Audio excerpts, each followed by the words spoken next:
जय गुरुदेव। जय गुरुदेव नाम किसका? जय गुरुदेव नाम किसका? परम पूज्य गुरु महाराज के पावन चरणों में नमन करता हूँ और आप सबको प्रणाम करता हूँ। पवित्र जी पद्मा।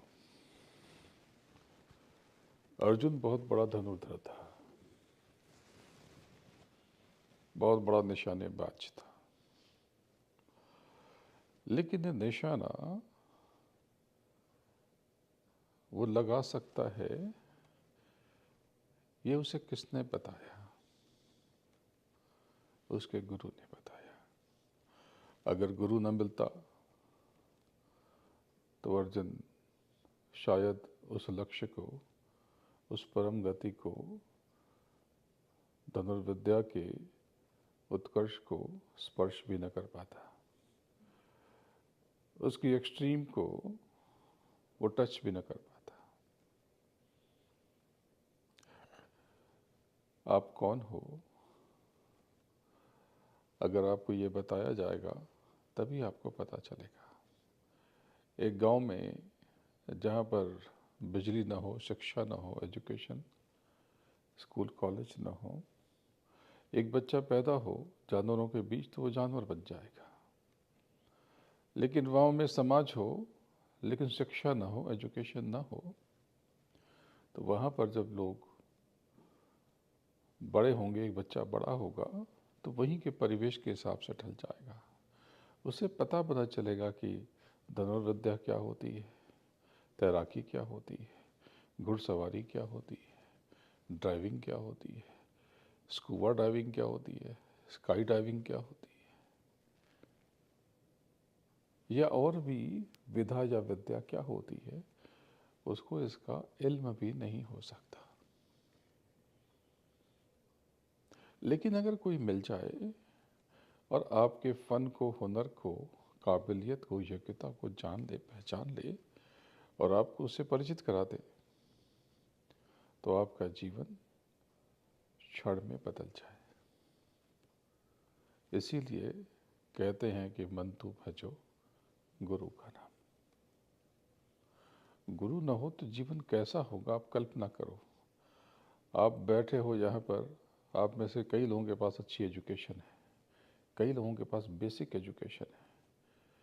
अगर स्कूल ही ना मिलता, शुरुआती आरंभिक शिक्षक ना मिलते, तो आप तो अनपढ़ रह जाते। फिर ना आपको उठने का सलीका होता, ना बैठने का तरीका होता, ना आपको वस्त्र विन्यास का पता होता, ना आपको बात करने के तौर तरीकों से आप वाकिफ होते। लेकिन आपको जीवन में अलग अलग स्तर पे अलग अलग विधा और विद्या सिखाने और बताने वाले लोग मिले। अर्जुन को भी मिले। गुरु द्रोण ने जहाँ तक जो ऊंचाई हासिल की थी, लगभग वहाँ तक की तैयारी अर्जुन को कराई, क्योंकि उन्होंने पहचान लिया कि इसके भीतर कोई खास बात है। उन्होंने वही विद्या क्यों न सिखाई युधिष्ठिर को, क्यों न बता पाए भीम को, क्यों न सिखा पाए नकुल और सहदेव को। कोई भाला फेंक रहा है, कोई गदा चला रहा है, कोई मल्ल युद्ध कर रहा है, लेकिन तीरंदाजी केवल अर्जुन ही क्यों कर रहा? क्योंकि गुरु द्रोण ने पहचान लिया था कि उसके भीतर विशेषता है, विशिष्टता है, खासियत है, खास बात है, गुण है, हुनर है, काबिलियत है। इसी प्रकार से सच्चा गुरु, पूरा गुरु जानता है कि आप कौन हो। आप स्वयं को मानव कहते हो, मनुष्य कहते हो, इंसान कहते हो, आदमी औरत कहते हो, पर क्या आप ये हो? अरे मनुष्य की, मानव की योनि में ना होते, कुत्ते बिल्ली की योनि में होते, गाय भैंस की योनि में होते, तो भी आप कोई तो थे। ये कौन थे? ये आपको कैसे पता चलेगा? ये गुरु बताएगा कि आप सुरत हो, रूह हो, आत्मा हो, आप प्रभु का अंश हो, प्रभु का हिस्सा हो। आपके भीतर जो सुरत है, जो सोल, आत्मा और रूह है, वो शब्द स्वरूप है। उसका तत्व शब्द है, ब्रह्मनाद है, वर्ड है, समा है, आवाज उस हक की, उस पूर्ण ब्रह्म की, उस अकाल पुरुष की जो इस जगत का, सृष्टि का, कायनात का नियंता है। बिना गुरु के तो इतनी गहरी और ऊंची बातें आपको पता ही नहीं चलेंगी। आपको तो पता ही नहीं कि देवी कौन है, देवता कौन है, त्रिदेव कौन है, जगदम्बा कौन है, समय पुरुष कौन है, ईश्वर कौन है, उनके ऊपर कौन कौन है। आपने तो बस कह दिया सबका मालिक एक, और सबको आपने मालिक भी बना दिया। ये तो बहुत बारीक विषय था। जैसे मैं कह दूं कि सारा पदार्थ एक, हवा एक, पानी एक, लोहा एक, लकड़ी एक, घास एक, पत्ते एक, मिट्टी एक, सब एक है। तो ये तो सही उत्तर नहीं हुआ। ये बिल्कुल ठीक है, सब कुछ एक अनामी से प्रकट हुआ, सबका मालिक एक। लेकिन फिर भी उस अद्वैत के बाद बहुत सारे द्वैत हैं, बहुत सारी चीज़ें बटी हैं जो उससे ही निकली हैं, जिनका विस्तार उस अद्वैत से ही हुआ है। तो द्वैत को समझने के लिए अद्वैत को समझना पड़ेगा, अद्वैत को समझने के लिए द्वैत को समझना पड़ेगा। जब तक आप एक को न समझोगे, दुई को न समझ पाओगे, जब तक दुई को न समझोगे, एक को न समझ पाओगे।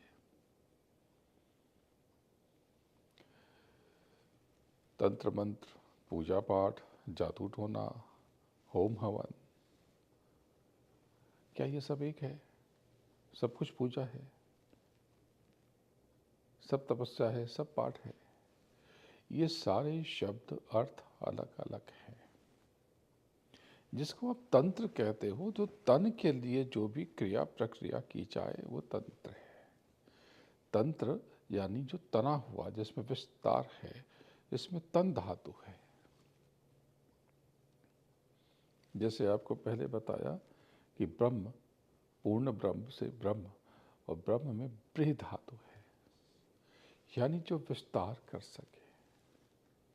तो पूर्ण ब्रह्म ने अपना विस्तार किया। इसी प्रकार से तंत्र यानी जो उपक्रम तन के लिए हो। आप संगीत सुने, आप ठंडी हवा खाएं, आप गर्म हवा खाएं, आप गर्म खाना खाएं, आप ठंडा खाना खाएं, आप स्वादिष्ट खाना खाएं, आप बेस्वाद खाना खाएं, आप रस पिएं, आप जल पिएं, आप खट्टा, मीठा, तीखा, अलग अलग स्वाद को ग्रहण करें। ये सब सारा प्रकार तंत्र का है। तंत्र यानी मैकेनिज्म, प्रणाली।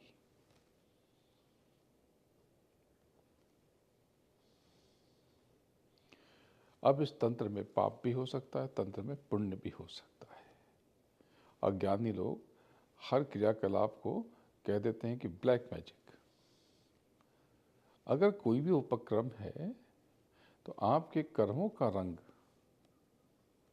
काला सफ़ेद हो सकता है, लेकिन जो विधा है, जो विज्ञान है, वो काला सफ़ेद नहीं हो सकता। जैसे अच्छा विज्ञान और बुरा विज्ञान कुछ नहीं होता, काला विज्ञान और सफ़ेद विज्ञान नहीं होता। यही विज्ञान ये आपके मौसम को नियंत्रित करता है घर के भीतर के। अभी ठंड हो जाएगी तो आप हीट चला दोगे यहाँ पर, गर्मी हो जाएगी तो कूलिंग ऑन कर दोगे। तो ये विज्ञान ने किया ना।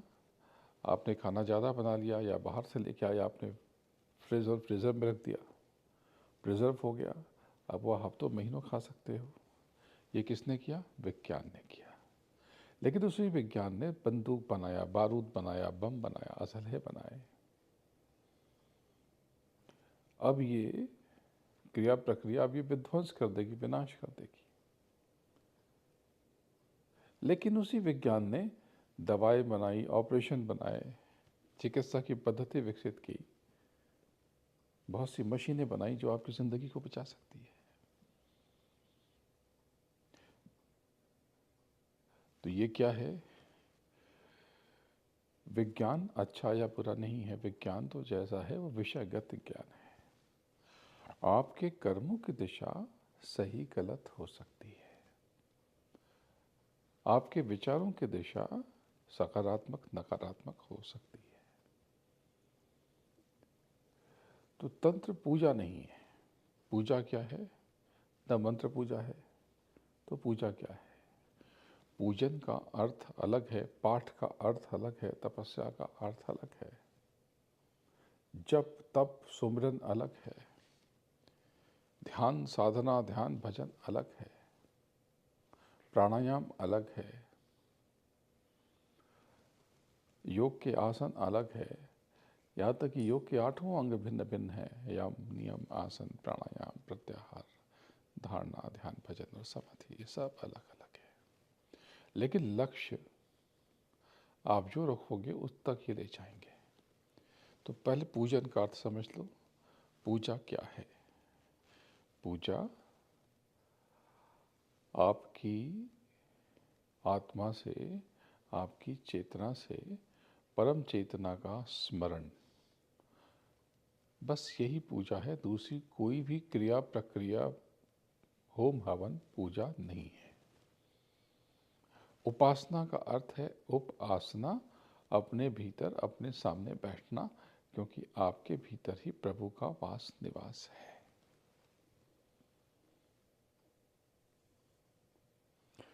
तंत्र वो समस्त उपक्रम जो तन के लिए किए जाएं, चाहे वो मंत्र से करो, चाहे किसी और पद्धति से करो, चाहे आप स्मशान में बैठ के करो या लेबोरेटरी में बैठ के करो, चाहे आप कारखाने में बैठ के करो, ये सब कुछ तंत्र है। गाड़ी बन रही जो गाड़ी का कारखाना है वो भी तांत्रिक स्थान है, यानी तंत्र का स्थान है। वहाँ पे मैकेनिकल चीज़ें हो रही, वो पूजा नहीं हो रही। या जो बैठ करके मंत्र से मारण प्रयोग कर रहा है, सच्चा या झूठा वो जाने दो, उसकी नीयत में ही खराबी आ गई, वो पूजा नहीं कर रहा और फिर लक्ष्य को येन केन प्रकारेण पूरा करने की कोशिश कर रहा है। जैसे कोई नकली बंदूक से मार रहा हो, लेकिन मंशा तो उसकी मारने की है, बंदूक नकली हुई लेकिन उसकी नीयत हत्या थी। ऐसे ही माला वो फिरा रहा है, किताब में 4 मंत्र पढ़ के भद्रकाली नमः भद्रकाली नमः अमुक अमुक ये, उसकी मंशा गलत है। तो ये कर्म हो गया उससे, भले उससे कोई ट्रिगर हुआ नहीं, वो नकली बंदूक से गोली चली नहीं, न चल सकती है, लेकिन उसकी कर्मों की दिशा गलत हो गई। वो मारना चाहता था, बंदूक सही न मिली। वो मारना चाहता था, सही मंत्र और तंत्र उसको हासिल न हुए। ये दिशा कर्मों की बुरी हुई, ये उसे भोगना पड़ेगा, क्योंकि कर्म प्रधान विश्व रचि राखा, जो जस करे सो तस फल चाखा।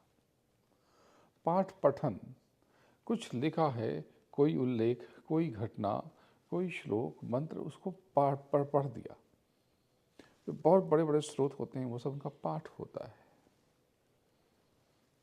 रामचरितमानस में उन्होंने तो ऊपर की चीज़ों का वर्णन किया है, लेकिन आप उसको दोहराते हो, पढ़ते हो, तो ये पाठ हुआ। पूजा अलग है, पाठ अलग है।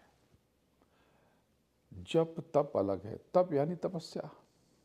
आप किसी मदद के लिए आप पैदल चले जा रहे हो, धूप में, गर्मी में, ठंडी में, बर्फ में, ये तप है, तपस्या है।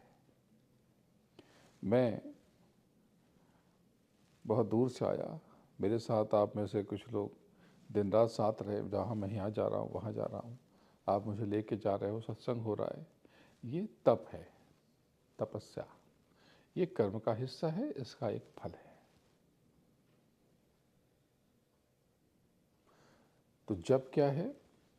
जप और सुमरन, ये 2 अलग अलग क्रिया प्रक्रिया है। जप में नाम यानी मंत्र का प्रयोग होता है, जब उस नाम को, मंत्र को आप दोहराते हो अपने मुख से, मुखारविंद से, बार बार। जैसे अभी एक मंत्र ले लो, जय गुरुदेव। तो जब आप जय गुरुदेव, जय गुरुदेव, जय गुरुदेव, जय गुरुदेव, जय गुरुदेव, जय गुरुदेव, या जय जय गुरुदेव, जय जय गुरुदेव, जय जय गुरुदेव, जय जय गुरुदेव, अब ये जाप है नहीं। जय गुरुदेव नाम का तो सुमिरन होता है। सुमिरन जब आप सुमिरोगे तब सुमिरन है, लेकिन अब आप जब जाप कर रहे हो तब वो जाप है। वही नाम जाप भी बन सकता है, वही नाम सुमिरन भी बन सकता है।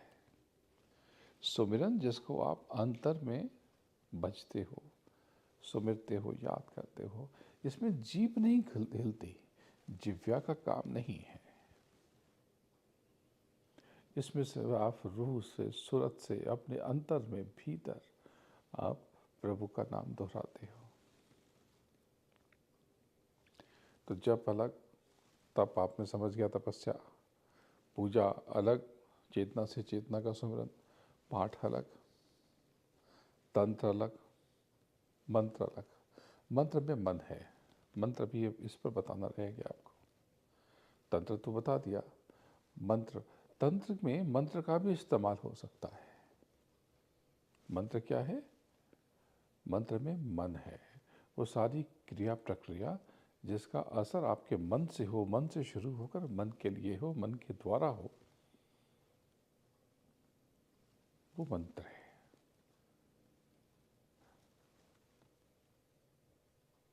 वॉइस कमांड कह लो। मैं कहूँ कि आप बहुत अच्छे आदमी हैं, आपका मन प्रसन्न हो गया, मैं कल विदा ले लूँगा और जाते जाते मैं हाथ जोड़ के कहूँ आपसे कि आपने बड़ी सेवा की, आपका मन प्रसन्न हो गया, अच्छा लगा। लेकिन किसी ने कह दिया कि अरे गुरु महाराज आए, आपने सेवा अच्छी नहीं की, अब उसका मन खराब हो गया। ये उल्टा मंत्र पढ़ दिया उन्होंने, अब उसके अंतर मन में असर पड़ा, अब वो बेचैन हो गया। तो मंत्र का मतलब वॉइस कमांड। इसीलिए कहा गया कि ऐसी वाणी बोलिए मन का आपा खोए, औरों को शीतल करे और आप शीतल होए। वाणी से निकले जो मंत्र हैं, वॉइस कमांड, बहुत से लोगों के जीवन में बहुत संघर्ष होता है। क्यों? क्योंकि सुबह से लेकर के रात तक वो अंड बंड ही बोलते हैं। जब आप उल्टा पुल्टा बोलोगे तो जीवन साफ सुथरा सीधा कैसे होगा? जब आप उल्टा पुल्टा सोचोगे, विचारोगे, तो आपका जीवन बढ़िया, उत्तम, आनंदपूर्ण कैसे हो सकेगा? स्वयं विचार करो आप। तो ये सब अलग अलग है। इसी प्रकार से देवी अलग हैं, देवता अलग हैं, त्रिदेव ब्रह्मा विष्णु महेश अलग हैं। ये ऊंची शक्तियाँ इस जगत पर, इनका बहुत प्रभाव है, लेकिन इनके ऊपर भी बहुत कुछ है। इनके ऊपर उनकी माँ है जगदम्बा। आध्यात्मिक मान्यताएं बताती हैं, संतमत बताता है कि इनके ऊपर अर्ध चेतना को, जगदम्बा को जिसने प्रकट किया वो ईश्वर हैं, समय पुरुष हैं, जिनको तीर्थंकर कहते हैं, जिनको असल्लाह अलैहि वसल्लम कहते हैं, जिनको आप राम का अवतार कहते हो। ये निरंजन ब्रह्म है, अलख निरंजन इन्हीं को कहते हैं। ये सूक्ष्म संसार में है, सूक्ष्म शरीर में बैठे हैं। जो दीपक है, जो ज्योत है, उस सहस्रदल कवल के सबसे ऊंचे मुहाने पर है, उस ज्योत में बैठे हैं। यही ज्योत निरंजन है, यही काल निरंजन है। जब आपने उस ज्योत पर और सत्य की तरफ आपने अपना रुख किया और ज्योत पर दृष्टि करके स्थिर करके आप ऊपर की तरफ बढ़े, तो अब ये आपके लिए ज्योत निरंजन हो गए। लेकिन जब जगत की तरफ आप मस्त हो गए, तभी आपके लिए काल निरंजन हो गए। मनमुखियों के लिए ये काल निरंजन है, और ये आपकी अच्छे से धुनाई, कुटाई और सुताई करते हैं। लेकिन गुरुमुखियों के लिए यही ज्योत निरंजन है, और गुरु के सदृश, गुरु के समान ऊपर चढ़ने में मदद करते हैं। तो क्या संसार में रहते हुए इसके भोग को भोगते हुए भी मालिक को पाया जा सकता है? बिल्कुल। गृहस्थ आश्रम से अच्छा कोई आश्रम नहीं है। संसार में कुछ छोड़ करके, दौड़ के, भाग करके, पलायन करके कुछ पाने की कोशिश करोगे तो ये विषय वासनाएं आपको पकड़ लेंगी। जैसे कम खाया, हल्का खा करके आप काम कर सकते हो, लेकिन जब आप संकल्प लेते हो कि अब मुझे खाना ही नहीं खाना है, तब सबसे ज़्यादा भूख आपको लगेगी। अभी मैंने अपना खाना कम कर दिया, आप देख रहे हो यहाँ पर, तो चयन कर रहा हूँ।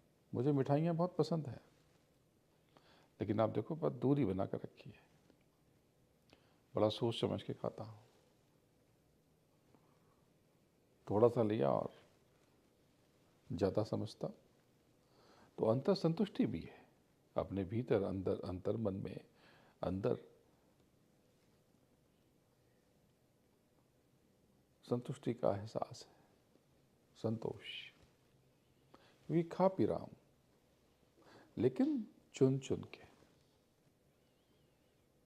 जो बहुत अच्छा होगा वही खाऊंगा, वो भी थोड़ा खाऊंगा। आपने मेरा नियम तो जाना ही है। मैंने एक नियम आपको बताया और बनाया कि मुझे जो चीज़ बहुत स्वादिष्ट होती है, लगती है, बहुत अच्छी लगती है, उसको बहुत कम खाता हूँ, जिससे स्वाद बना रहे। और जो चीज़ पसंद नहीं होती है, स्वादिष्ट नहीं होती, उसको खाता ही नहीं हूँ। तो भोजन तो कम हो गया, भोजन कम हो गया। अब भोजन कम हो गया तो लोग कहते हैं ताकत कम हो जाएगी। ये सब व्यर्थ की बातें हैं। आपकी देह को जितनी ज़रूरत है वो मांग लेगा। ताकत, शक्ति ये खाने पीने से ठीक है। शक्ति तो आप धूप से भी ले सकते हो, अग्नि से भी ले सकते हो। गर्मी में, जो गर्मी का मौसम होता है, उसमें आपके भीतर बहुत प्रचुर ऊर्जा हो जाती है। ये सोना स्टीम में जब आप बाहर निकलते हो थकते नहीं हो, आपको ताकत आ जाती है, क्योंकि उतनी अग्नि आपके भीतर चली गई। जिसको अग्नाशय में यानी पेनक्रियास में प्रॉब्लम है, वो होम हवन की अग्नि में ज़्यादा देर बैठें, वो ठीक हो जाएगा, आराम हो जाएगा।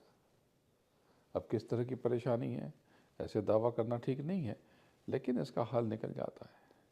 ये जो साकेत महायज्ञ हर बरस हो रहा, ये आपकी पूरी नेचुरोपैथी हो रही है, आपको पता नहीं है। आपका बाहरी इलाज हो रहा, और बाहरी इलाज करके आपको, आपसे सेवा करा करके आपको ऊपर के घाट में बांध दिया जाता है। ये बहुत बड़ा खेल है गुरु महाराज का। आपसे सेवा कराने के बहाने ढूंढे जाते हैं। फिर आप कहते हैं मेरे पास तो टाइम ही नहीं मिला, छुट्टी नहीं मिली, इसकी शादी आ गई, उसकी शादी आ गई, अरे उस समय तो ऐसा हो गया, उस समय तो वैसा हो गया।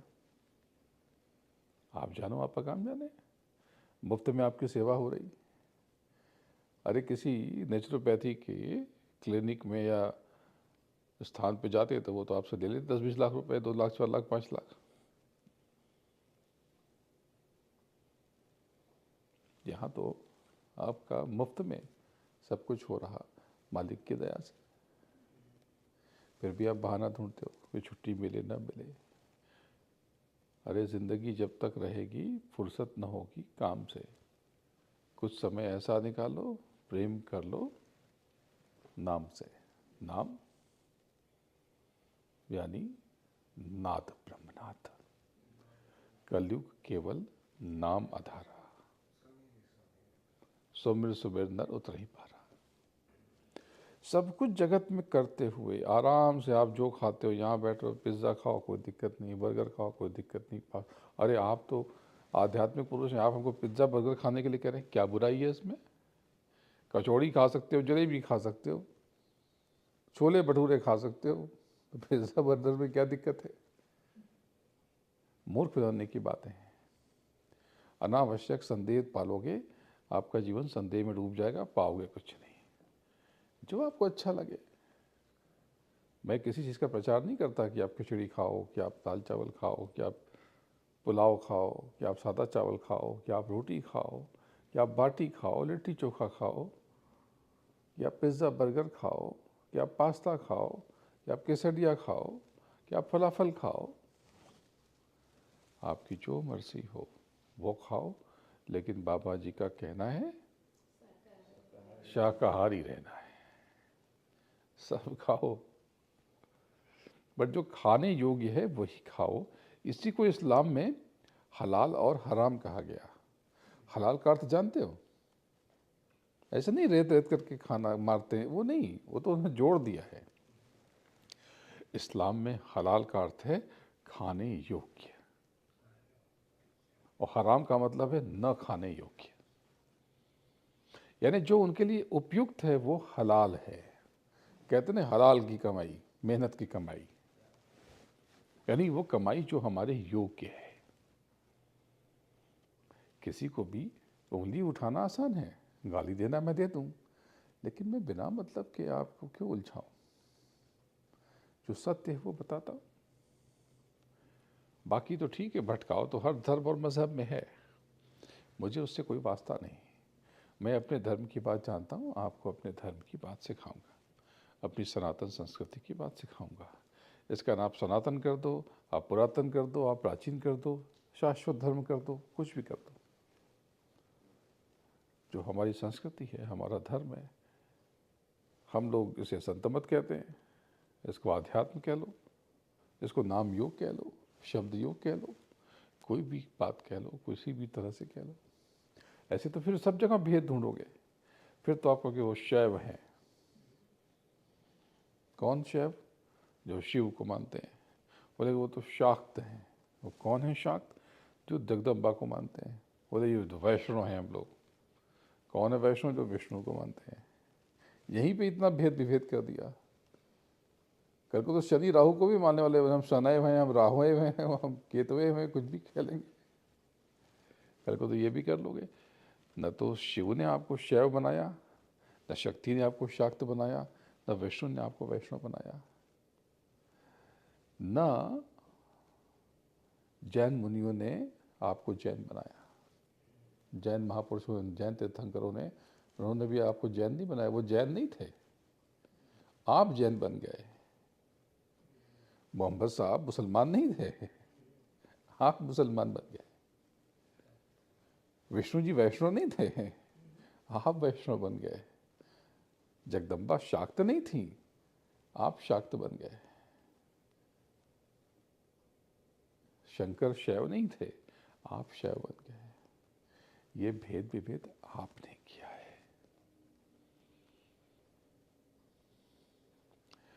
परमार्थ यानी परम अर्थ। परम अर्थ क्या है? नाम को पकड़ लेना ही परम अर्थ है। ब्रह्मनाद को, शब्द को, बाइबल में जो वर्ड का जिक्र है, जो इस्लाम में समा का जिक्र है, मैंने कई बार समा कहा, इसे क्षमा मत समझना और समा मत समझना, समा है सुहाना। ये समा है। समा यानी पूर्ण ब्रह्मनाद, यानी शब्द, यानी नाम, यानी शब्द, गुरुवाणी।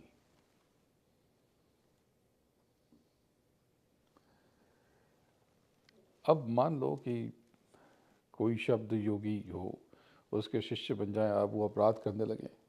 इसका मतलब कि शब्द योग, नाम योग थोड़ी अपराधियों का पंथ है। अपराधी उस पंथ से जुड़ जाएं तो शब्द योग अपराधियों का पंथ नहीं हो सकता। तो इसी प्रकार से हर धर्म में, मजहब में जो खूबी है, जो खासियत है, उसको देखो। मैं तो जोड़ने की बात सिखाता हूँ, लेकिन एक बात ये भी कहता हूँ कि हमारी सनातन संस्कृति ये सबसे भिन्न है। हमारा धर्म ही धर्म है, बाकी कोई रिलीजन है, कोई मजहब है। धर्म, मजहब और रिलीजन ये पर्यायवाची नहीं है। यहाँ पर बाकी के लोगों ने एक समूह गुट को धर्म कहा। हमारे यहाँ धर्म की व्याख्या अलग है। धर्म हमारे यहाँ कर्तव्य का नाम है। कर्मों का जब एहसास होता है तब ये धर्म होता है। मानव धर्म, पति धर्म, पत्नी धर्म,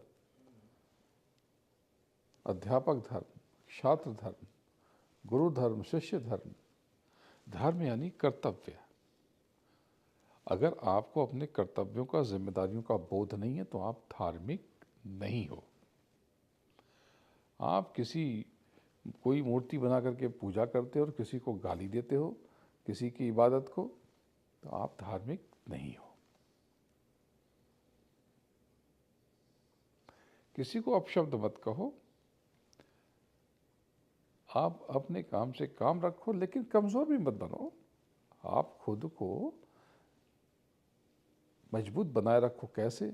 जब आप उस प्रभु से जुड़ोगे, नाम से जुड़ोगे, नाद से जुड़ोगे, शब्द से जुड़ोगे, तो आप चुपचाप धीरे धीरे मानव से महामानव बन जाओगे। लेकिन शब्द को थामने के लिए, पकड़ने के लिए, आगे बढ़ने के लिए जो ब्लॉक्स हैं, द्वेष, जलन, निंदा, आलोचना, क्रोध, घृणा, इन सब से आपको परे उठना होगा। अगर आप किसी की निंदा करोगे तो आप आज नहीं तो कल स्वयं निंदित हो जाओगे। अगर आप किसी से घृणा करोगे तो कभी न कभी आप क्रूप और घृणित हो जाओगे। जो सबसे प्रेम करता है वो प्रेम की मूर्ति बन जाता है। जिसको हर चीज़ में कोई खास बात और सौंदर्य दिखाई देता है वो सुंदर हो जाता है। तो अभी तो बहुत कुछ बताना है, लेकिन अब यह है कि कई दिन बीते आप लोगों के साथ, बड़ा आनंद रहा। अब यहाँ से तो वैसे 5 तारीख को निकलना था, लेकिन बदली हुई परिस्थितियों में मैं यहाँ से